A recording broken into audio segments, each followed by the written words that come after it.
Okay, thanks.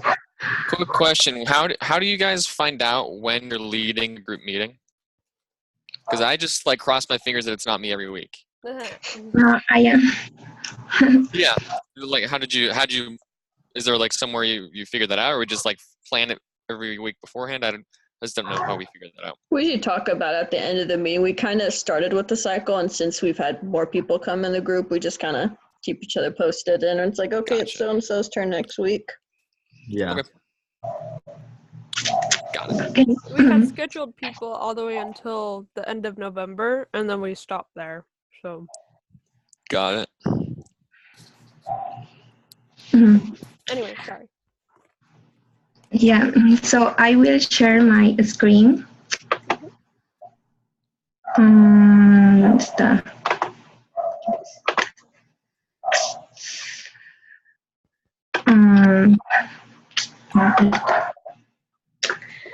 Yeah, so the first question is, what is Armstrong's legacy before his doping?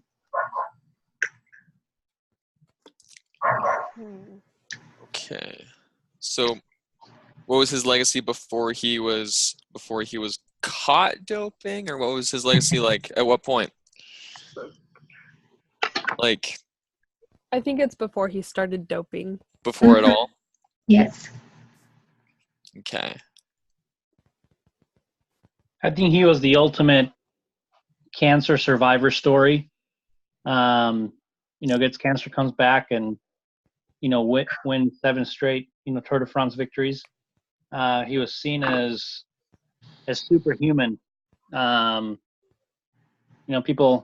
lot of people had their suspicions of the doping, but everything, they were so good and it was so sophisticated that it stayed ahead of the testing. So that's why they were able to get away with it so long. It's interesting because I didn't know hardly anything about him minus the sporting affiliation, but he went through some really tough stuff in his life, and I think that was really inspiring for people because it's like, like Ernesto was saying, ultimate survivor story for cancer, and then just kind of that diligence and perseverance, that's the word I was looking for people, because he's doing these things that seem kind of superhuman. So it's like, oh my gosh, this is so cool. I mean, he was at Time magazine and named one of like the best athletes for like half a century, kind of like of that part of the century. He was one of the best athletes considered. It was crazy because like as it went into like the specs of what made him such a good athlete, like there were so many things that he was like born with, where it's like you can't just choose to be an amazing cyclist. There's some things you kind of just got to cross your fingers you got the right genetics for, and he got that. And then doping,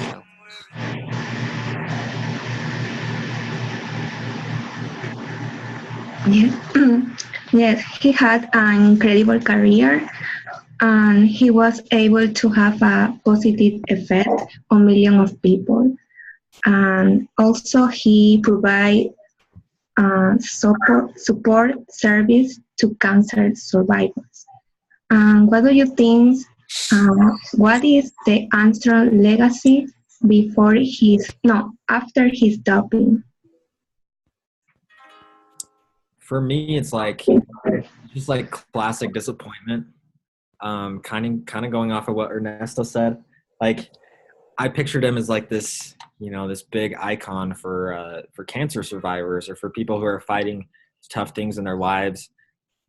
And then to find out that he, blood doped and he cheated was just like it was discouraging, and it was as a disappointment. And so I just view it that way. I remember like back when it happened, like there's like, it was mixed reviews amongst friends and people. I mean, some people were like, appalled by it. And then some people are like, why does it matter? I mean, he still, donated all this money and stuff, did all this good and stuff. So why does it even really matter?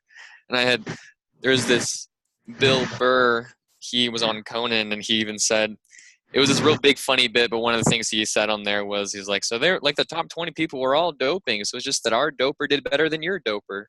And so it's just, there's a lot of people who his legacy wasn't shattered or his reputation wasn't broken for a lot of people, but it was very split, you know.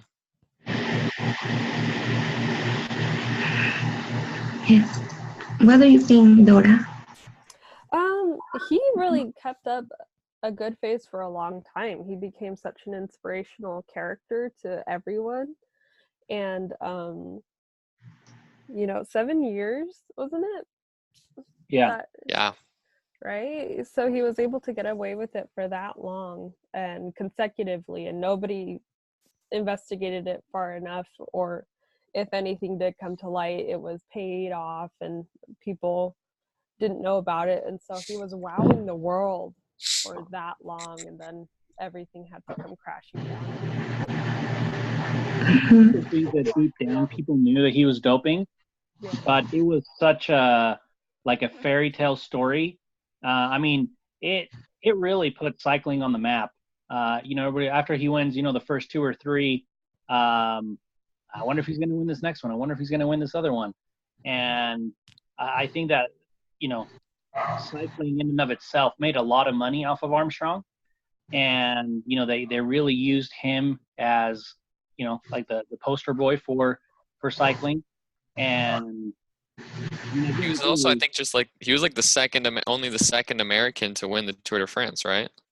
Yeah.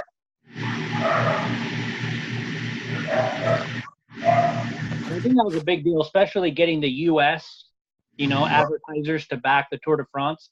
I think that was they got their money's worth, let's say.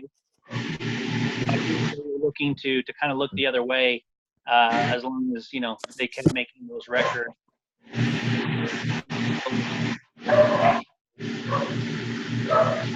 Yes, how you said, Armstrong has created a legacy of the sections for many people. He was super brilliant person because he knew how to use the advanced substance like blood transfusion and EPO injections to be not detected in testing, right? I was surprised about the sophisticated program that he created with his doctor, because the doctor had many experience with doping results. So you really got the look. Okay. So, Lance Armstrong, to defend from the accusations, he said these words.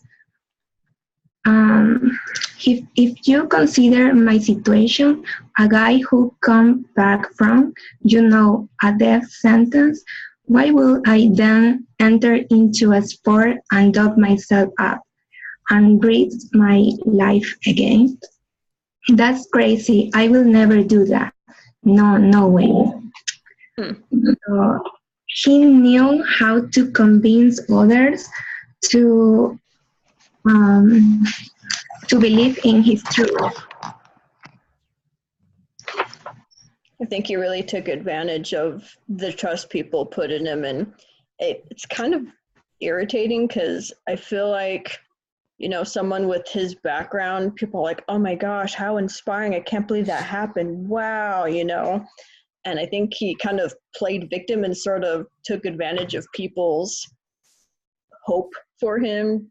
Like this quote here, it's really deceiving, and it's like that whole time he was using, and I don't know, I just there were some elements from his youth that were a little telling as well, like talking about like him lying about his age, and there's something else I can't think of right now, but I feel like there was a really big need for him to just do anything it took to like win or to succeed, and I feel like he used that drive in a really wrong way and ended up manipulating people a little bit too. So it's that that's kind of a stab to the heart, I think, with when people do stuff like that. It's just really manipulative. There's one part in the case that there was a section titled Level Playing Field. And he says, he's telling Oprah Winfrey, he's like, look, I never cheated. He says, I went in and looked up the definition of a cheat. And the definition of a cheat is to gain an advantage of a rival or a foe that they don't have. Because I didn't see it that way. I viewed it as a level playing field. Again, just because, in his mind, everybody was doping, so it was okay. It was equal. And, just that kind of attitude just goes to show how desensitized he had become to There's a book I'm reading about a lady who was the filmmaker for a lot of Hitler's propaganda films. And it's interesting because, she never really got a full-on sentence, like got jailed or anything like that. And she would deny a lot of stuff, or she'd be like, well, whatever, and blow it off. And I think eventually because she lived to be like 100-something years old, and she ended up, I think, kind of telling lies so much that it ended up she started believing them. So it's like her own deceptions kind of became reality for her. And I feel like that's almost similar to him. He mitigated all these terrible things. He lied to people, he used banned substances, and he cheated, and eventually he just convinced himself, well, it wasn't that bad. It just, I don't know, it's really interesting how people it's like he was deceiving himself, and it seemed like he implied that a little bit in the end in the interview they mentioned, but just a terrible downturn. Yeah, I agree there. He's got he had a big personality, and he would start fights, and he would like adamantly argue against these people that would try and call him out there. And it was at the point where, he convinced himself so much that I think that he legitimately thought that he was, he agreed with himself when he would argue because of, his cheating argument there.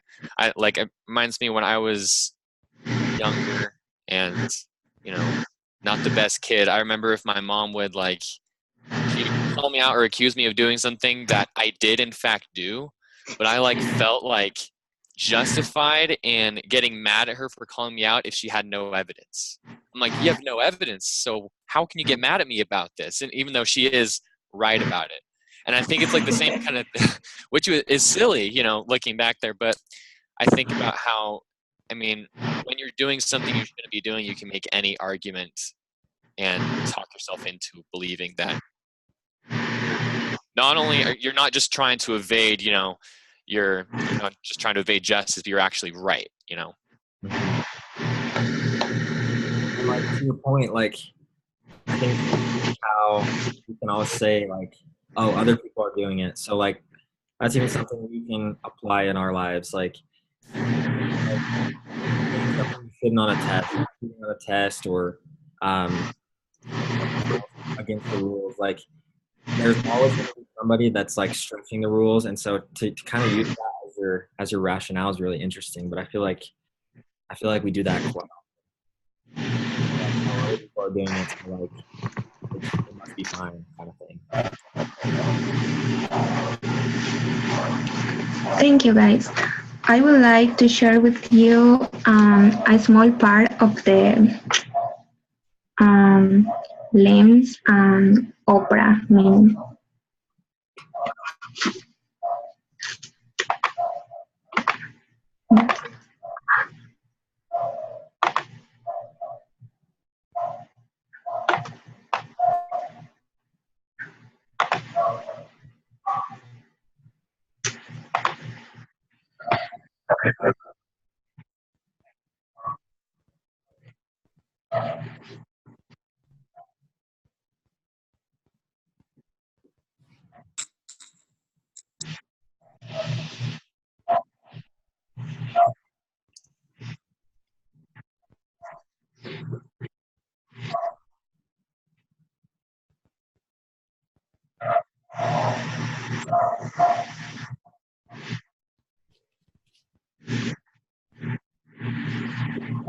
Is it working?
Mm, Is it pulling up for you? uh-oh. Yeah. So, in your opinion, was it humanly possible to win the Tour de France without doping 7 times in a row?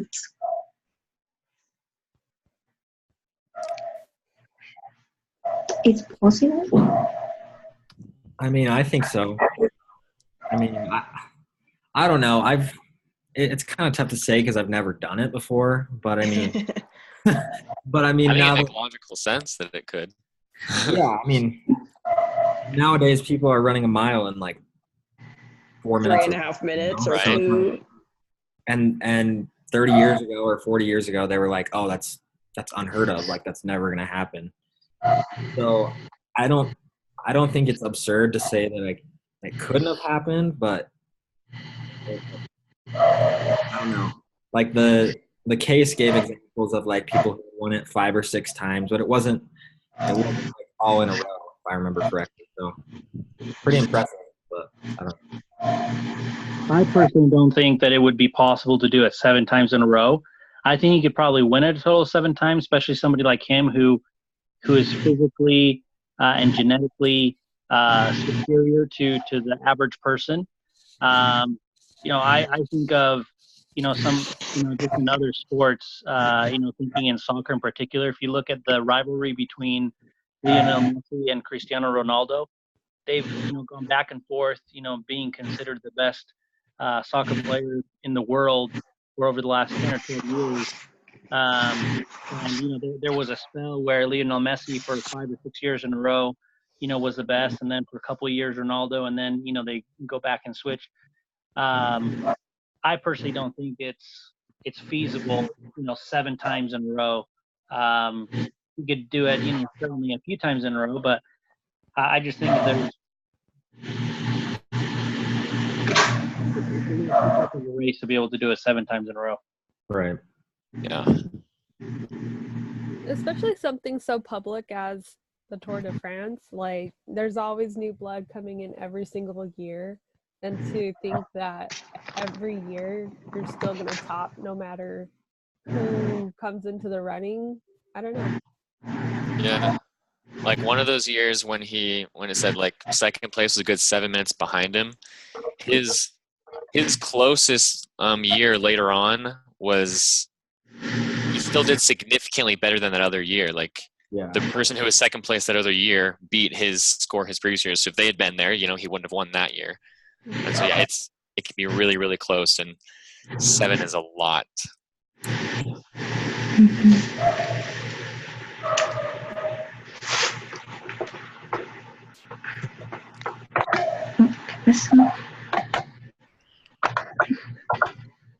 So the next question is, Armstrong organized and led what was perhaps the most sophisticated and comprehensive cheating program in the history of the sport. Who suffered from his cheating and what were the costs?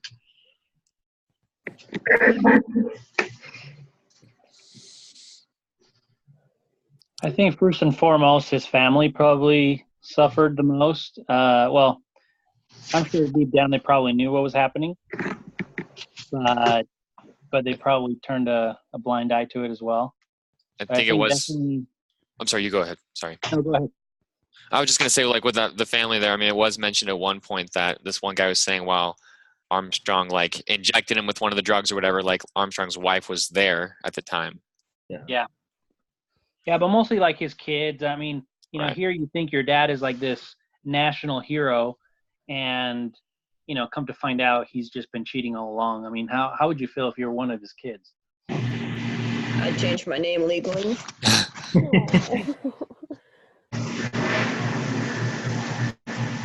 It's pretty disappointing. It's kind of weird too, because it's like a lot of these programs and people who endorsed him were kind of aware or had suspicions of him using and whatnot, and like for them it's like, yeah, that's disappointing, but to cover it up it's just kind of like, oh come on guys, like integrity does not have to be that expensive. Like I think he did contribute some important things as far as like the programs, and I think he had the potential to do so much more. Like he could have relied on his own physical abilities and perseverance to, you know, do way more, but I don't know. I mean, he definitely is a huge, like in the end it sounded like he was kind of like, yeah, I wish I could have done this different. It's like, like I don't know, just stuff like that is just comes at such a cost, you know, like all these programs and then like all these sporting events. It's kind of embarrassing. It's like, well, just kidding after all of these years. I don't know, but for people who kind of knew, I don't know, they should have had those internal checks to be like, well, is this really what we want to do? Is this who we really want to endorse? If he's gonna be kind of coy about everything, I don't know.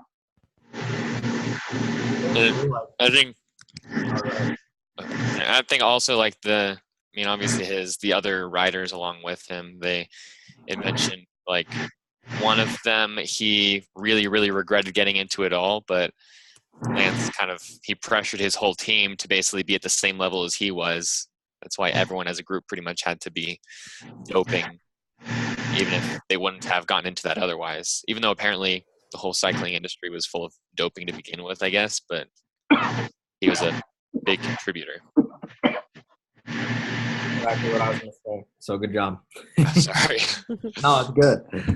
We're on the same wavelength, so that's good. Yeah. Also, on another note, I think one of the people who suffered the most was the spectators. I mean, I don't know about you guys, but I always have in the back of my mind, well, I wonder if they doped. You know, just because it's so, you know, common knowledge that, you know, it's almost like, why even watch? You know, they're just all a bunch. That reminds me of, I think it was Daniel Tosh. He was saying, I think all sports, they should all be forced to take steroids because we deserve to watch the most entertaining, like, humans at their top peak. So they should force everybody to do steroids. Wow. Interesting, yeah. There'd certainly be a lot more fights in sports. There would. A lot more fights. I think a lot longer before you actually consider being a professional athlete, knowing you had to get into drugs.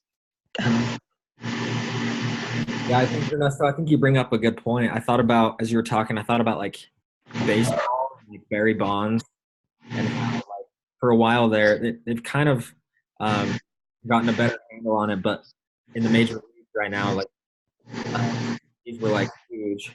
They're almost like, why watch? Because everybody cheats. So it kind of ruins the sport and kind of leaves that bad taste in your mouth, like you were saying, just like, oh, if one person's already done it, then what's going to stop somebody else from doing it? So, like the pure beauty of the sport, I guess, is the way to put it.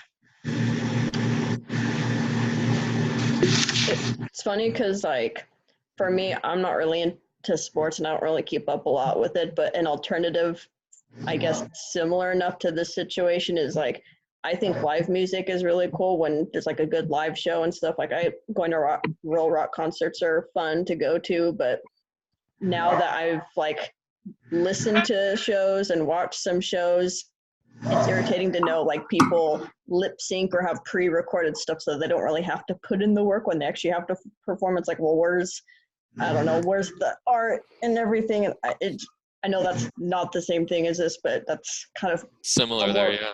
Yeah, it's a more relatable topic along with these lines. But overall, it just is dumb, in my opinion, that people have to kind of make it. And I don't put in all of my best efforts for everything, I admit, but I don't know, going about in a way where it's just like, well, just floundering about it and kind of weaseling your way around it is just deceiving. It kind of, I don't know. I don't think people like that should get as much money as they do because, I don't know, they're not really doing what they are supposed to be. I don't know. I'm oversimplifying it, but I don't know. Just cheating and skirting around things is silly, especially if you're supposed to be a professional. So it's unprofessional of these people to act like this, and it's very dishonest.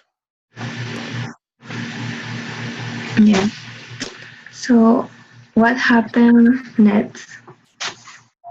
Sponsors one by one started to drop Lance. This is the list of the sponsors who supported Lance. And he suffered the huge loss in future earnings.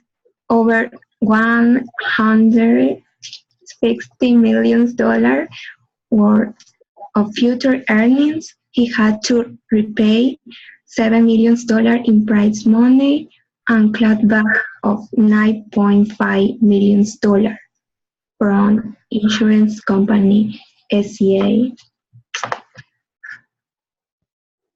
So he lost everything, right?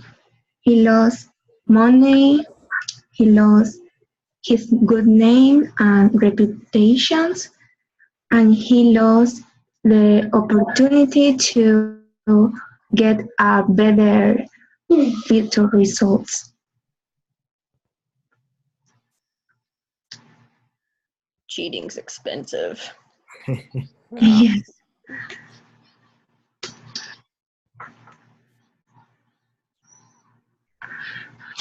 So, the next question is, were the other riders, Hamilton, Landis, and Das, who testified, too loyal to Armstrong or not loyal enough? I feel like they got in too deep before they realized it. It's really easy for things to escalate so quickly. I mean, even in the workplace, it can be as small as like,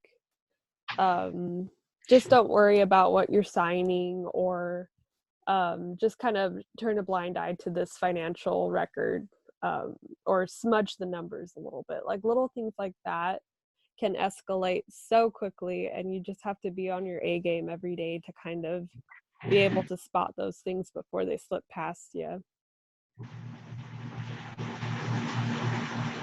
Can you imagine the amount of pressure that, I mean, think of, I don't know, the 2005 team. You know, you've watched, you know, Lance Armstrong won 5 or 6, you know, Tour de France's, and then you get invited to be on his team. You know, and then lo and behold, you know, you're asked to start doping. It's, I mean, it'd be pretty hard to say no to probably the best cyclist that's ever lived, you know, up to that time, right? That was your perception. So it would have been really hard to say no to that. Yeah, you spent all this time working to make your, you know, dream come true, being on the dream team there. You show up, you find out that if you don't jump on the bandwagon, it all ends right there. You think it's a justification, like, hey, everybody's doing it. We're not any different. We're just better at it than everybody else. Yeah. Someone's like, okay.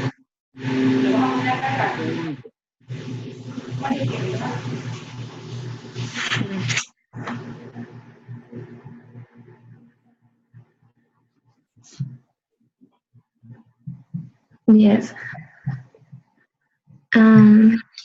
Well, in my opinion, I think that at the beginning, Hamilton and Landis were loyal to Armstrong during the doping, because I think that these guys participate to the team doping programs. But at the end, these guys were too loyal to their principles. Sorry. I got a burrito.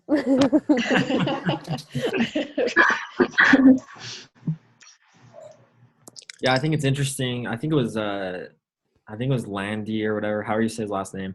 Like he I want to say for the first like little bit he doped, and then he got caught or whatever, so he served his suspension, and during the whole time he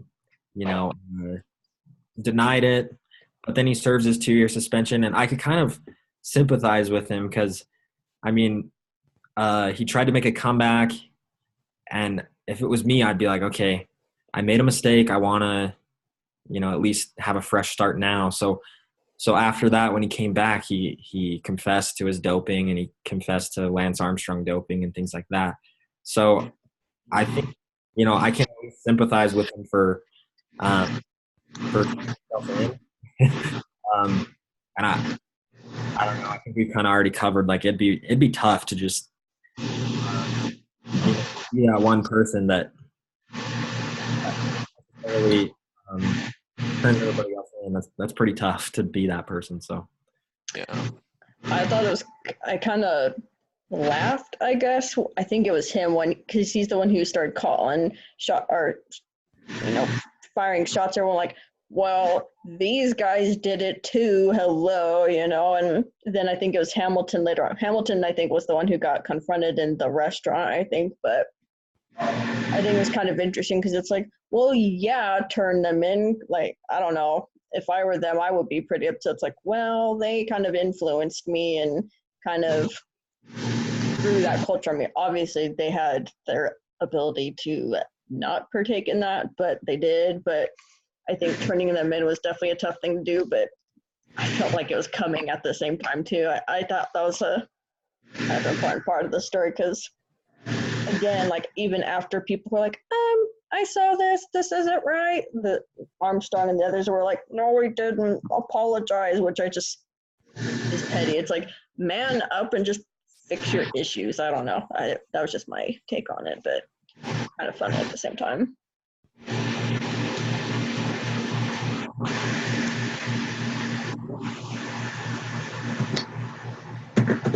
Yeah, I think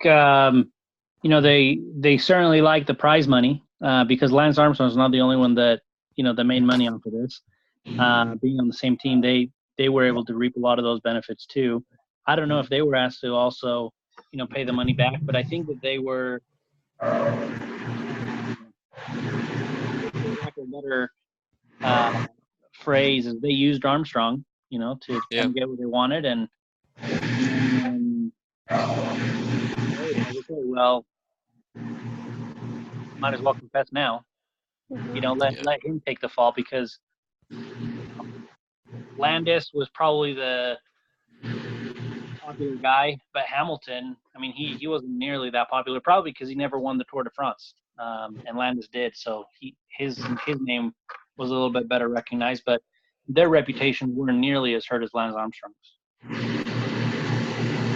Yeah, I think it just all gets down to their intentions behind why they turned on him there. If they're just trying to milk whatever they can get out of it or just turn the blame onto him, then yeah, there's that. But also if they're just recognizing they're wrong and trying to get right out of it, it's just really hard to tell what their intentions are really. Thank you, guys. So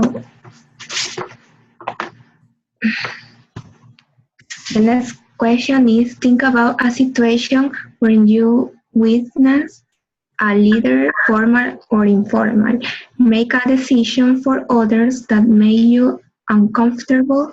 What was the situation and how do you feel about it? I had a rough time answering this question. I literally sat there for 10 minutes, couldn't think of anything. Yeah, the first thing that popped in my head, I used to work for this guy, and he was super awesome. and he actually recruited me from a different job. And he was like, "Oh, Parker, like it's gonna be awesome. We're gonna go golf with clients. Like it'll be super fun because I love to golf." And I was like, "Oh, this sounds great." So I took the job, and I remember the first time we went golfing, he was like, it was just me, him, and another supervisor. Me, and he's like, "Hey, Parker, like I know this at the office, and we aren't doing like anything work related, but you can like put this on your time card, you know." And I really didn't think much of it, so I put it on my time card. He's not the one that was paying me. He told me to put like an hour on my time card, and I did. It was, and then like a couple times we went golfing, he was like, "Oh yeah, like you can totally clock in," but I never did after that because I felt like I didn't feel right about it because I wasn't really doing work related. I was just kind of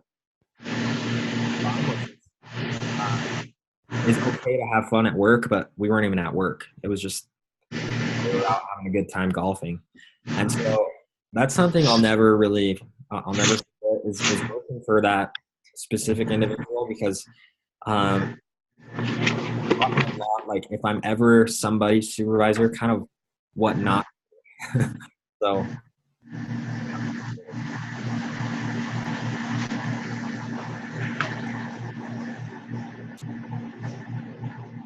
So when I was working in a small company, this company didn't pay exact hours to the field staff because the field staff didn't clock in and clock out like the office staff.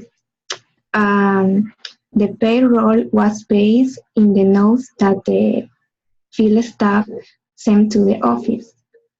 And in many situations, the office lost the notes. The field staff didn't keep a copy of the notes. And the owners was able to shorten a few hours each week, and then they didn't receive the right payment. So it made me uncomfortable because the owners didn't want to modify the process, and these people didn't receive the right payment. Tricky stuff this payroll is.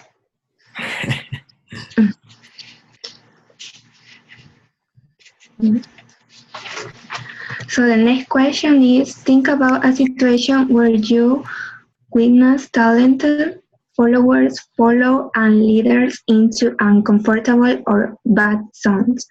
What was the situation and what were the results? Did anyone object?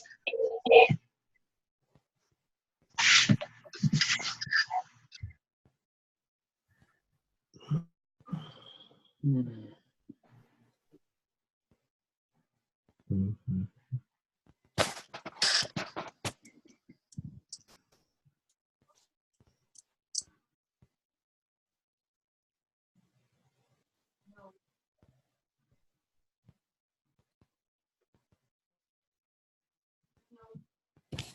I'm just thinking really hard. Yeah.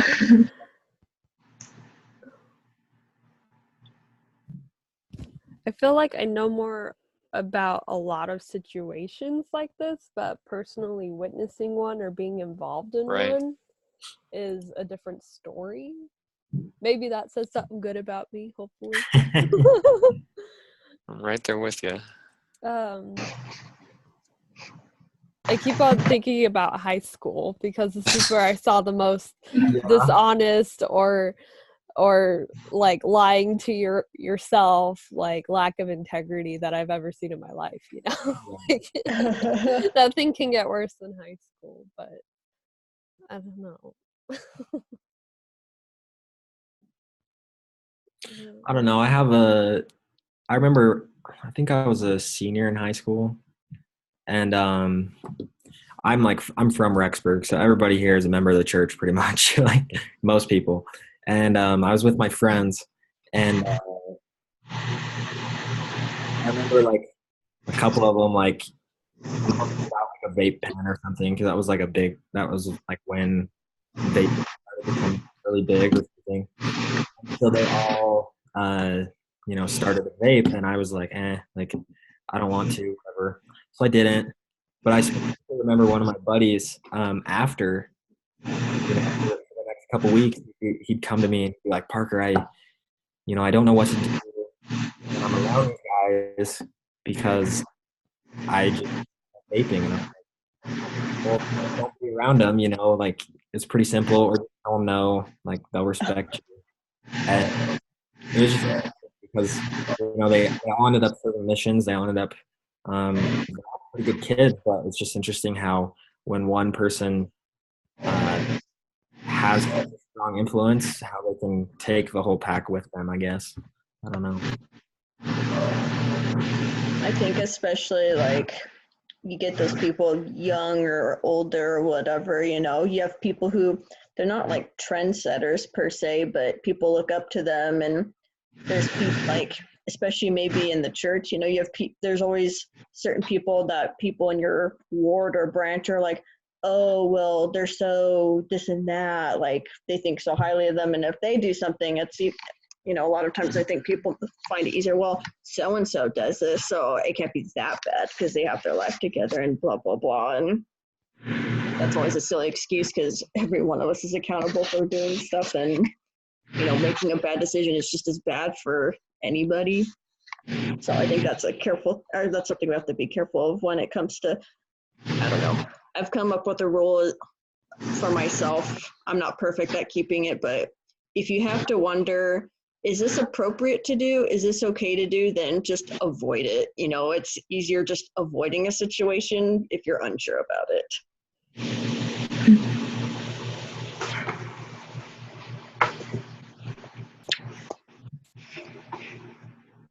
So, what basic principles guide your integrity? Are there times where there is gray area? How do you choose correctly?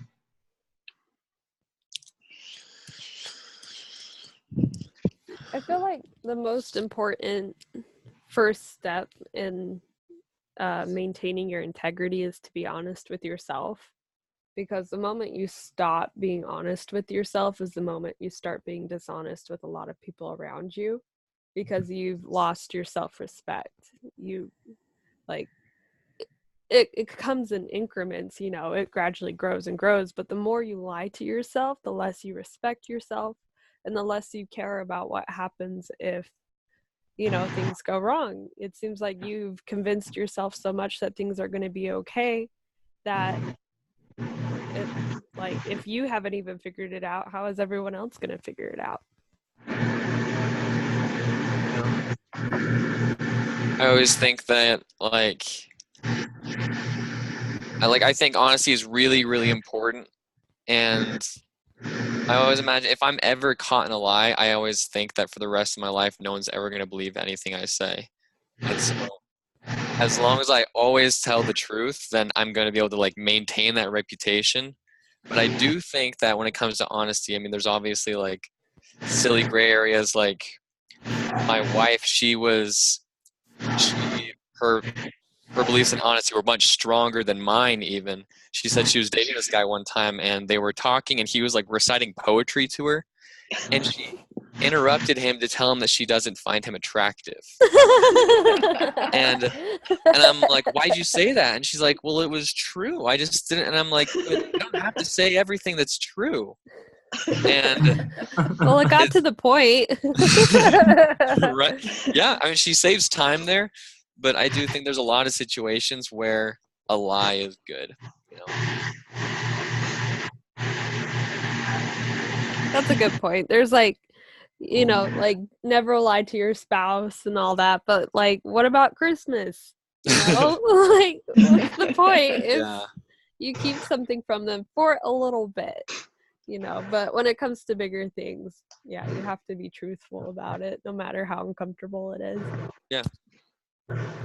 Yeah, if there are high stakes and it's going to affect your relationships with people, being honest, not being honest, obviously picking one over the other is going to be the better option.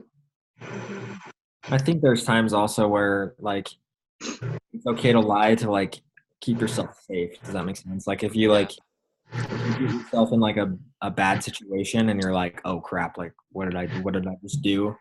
Kind of, I don't know. The best way I can think of it, I had interaction with someone over I sell some stuff on KSL every once in a while, and I had an interaction with someone a couple weeks ago, and anyways, I got myself in like a kind of a sketchy situation. The best way for me to get out of it was just to be like, you know what, I already sold the item you're asking for, even though like I hadn't sold it. It was just best to, you know, stop talking to that person. So I think there are times when it's okay to but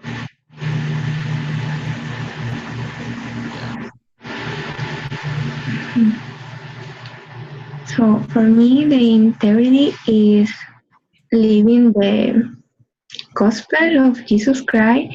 When I was in the young women, I remembered that one scripture about the integrity. And this integrity, I will have the moral courage to make my actions consistent with my knowledge of right and wrong.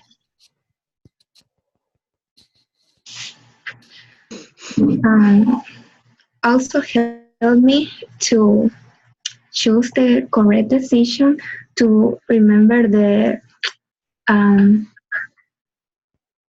traditional question that said, what will Jesus do? So when we are honest, the greed area uh, doesn't have power, is disappear. And when we have to make decision, it's good to think first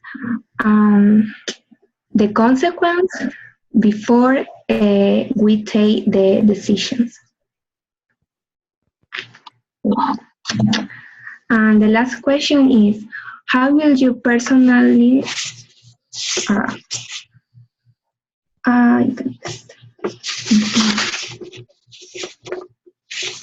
how will you personally measure your life?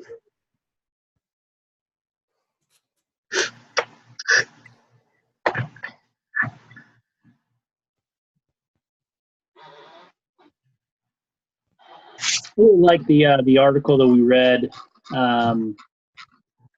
this week. You know, how to measure your life by Clayton Christensen. And you know, there's a lot of really good things in there. But one of the things he said, you know, choose the right, you know, yardstick. There's a saying that I read on, I think it was LinkedIn not too long ago, that it doesn't matter what position you hold, what your title is, how much money you have, what people are going to care about, you know, is how you made them feel and what difference you made in their lives. And I think that's a good way to measure our life. You know, what difference have we made in other people's lives rather than, you know, how much wealth did we accumulate?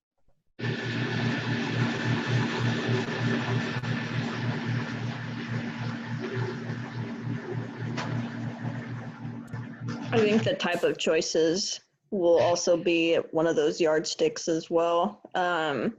You know, people are definitely a huge part of the equation, and I think when it comes like with choices, like to be involved with sports, you know, that isn't being in sports alone is not, you know, like, oh my gosh, you're an amazing human being. Like, that's not the criteria for that, but the influence you have with people during that experience and what you give to the experience and what you receive, I think will be a huge measure of that, if that makes sense. So I think what choices we make and like how we act, I think within those experiences is a large thing. None of us are perfect, but whether we choose to do this for work or we pursue this in our academia, whatever it is, they may all be beneficial, worthwhile pursuits, but I think how we pursue them is a huge thing. Some people get degrees, but they really BS the whole way. I mean, I kind of BS my way sometimes because I'm unsure of how to do some things, but I've worked hard, and I think I'll get that return on investment because of the work I put in for the stuff I don't do as much as hard for what I don't do, and like what I don't invest, I'm not going to get that return. So I think what we put into it is a huge measure. Anyways, end of my sentence. Thank you for your honesty. I'm glad I'm not the only one who like kind of BS's it through school sometimes. So you made me feel better. Thanks, Suzanne. Yeah. Hey, it's a B. My major is a BS. It's not a BA, so it's okay.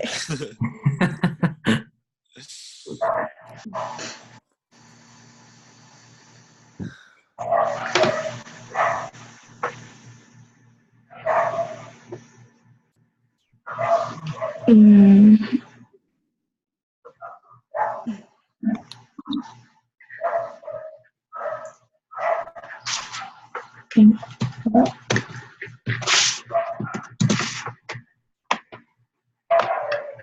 Yeah.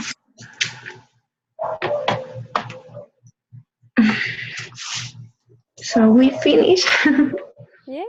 Wait. Woohoo! Well done. Very I nice thought it was little really cool PowerPoint how you- you did the slideshow. That was Mm-hmm. neat. That was very helpful. Yeah.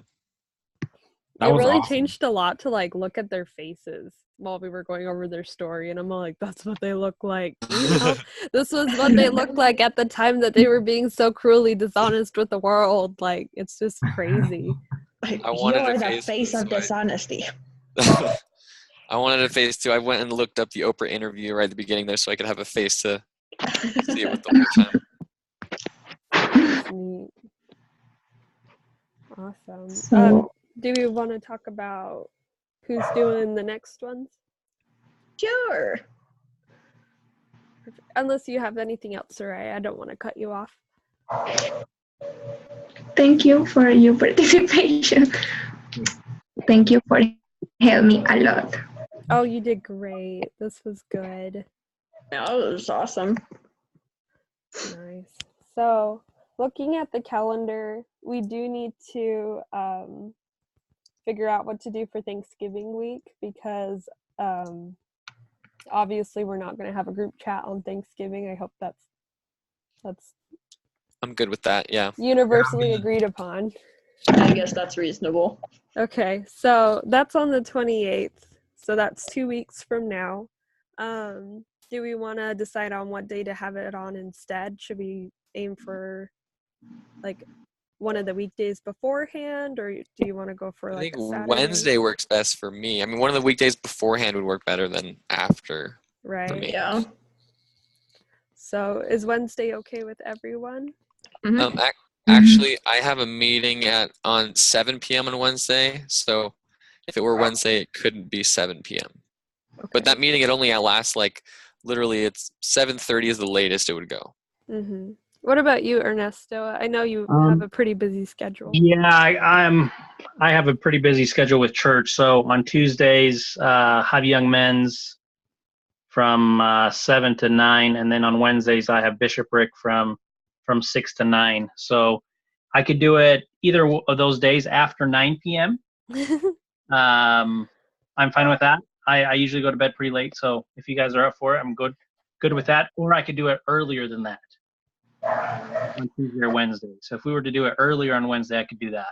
I just feel so bad for Soraya. It's like 9 o'clock Yeah. over there right now. Mhm. It's 10 p.m. Close. Wow. Dang. So yeah, then definitely can everybody do it before on Wednesday? Before, I don't know, I guess it's only an hour, so could we do it at like 5 p.m.? Would you guys be able to do that? Yeah. I can. Yeah. Yep. It'll be Okay. a little tight, but I can do it. All right. How about you, Sarai? Would that be okay with you? Yes. So that would be, is that 7 o'clock your time? It's 7, yeah. Yay, you'd have like a perfect evening. You can go to bed at a good time. Oh, 5 o'clock. Yeah, that's fine. Okay, and I'm up for next week to be the facilitator. So we need to schedule who's coming up for the next few weeks. I think Jacob should do it for the rest of the semester. Yeah, I can facilitate, but I don't expect any PowerPoints. Aww. I'll No, expect actually- a very elaborate spreadsheet. Actually, I'm like a PowerPoint addict, so maybe expect a PowerPoint. We'll see. As long I as there's don't like a know. couple graphs, you know, like I'm A very few visual. graphs. I Yeah. won't explain them. I'll just show them. Only Soraya can be that cool. Okay, so Jacob, you want to do the Wednesday one? Yeah. The one right before Thanksgiving? Yeah. Yep. Okay. No poetry though. Maybe. I'll just throw some on you. Throw some together last second. A few haikus. Nice. And you guys, we don't even have that many weeks left in the semester. So we It's crazy. have, after that, 2 more weeks. Dang. That's a sobering thought right there. Wait, how many more weeks? 2 weeks after Thanksgiving. Oh, wow. 2 more group meetings anyway. So the 5th and the 12th of December. Oof, so crazy. All right. So who wants to take the 5th and who wants to take the 12th? I'll do the 5th.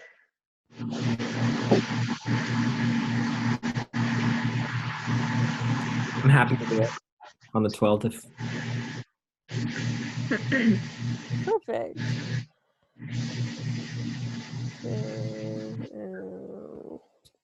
Sorry, I'm so slow.